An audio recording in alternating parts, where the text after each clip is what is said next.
First நீட்டுறதே இவனுங்க தான்.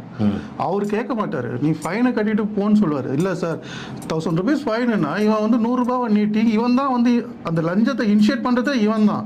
இவன் வந்து கொடுத்துட்டு அந்த வீடியோவை எடுத்துட்டு திருப்பி அதை வந்து போஸ்ட் பண்ணி இவன் நல்லவன் ஆயிடும், அவரை கெட்டவன் ஆகிடுவாங்க.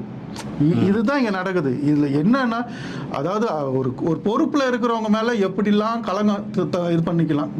இருக்கிறதுலே ஒஸ்ட் வந்து பொதுமக்களோட மனநிலை தான் சார்.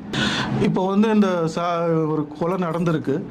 மனித உரிமைகள் கமிஷன் வந்து என்ன ஒரு இதில் இருக்காங்க, மென்டாலிட்டியில் இருக்காங்கன்னே தெரியல.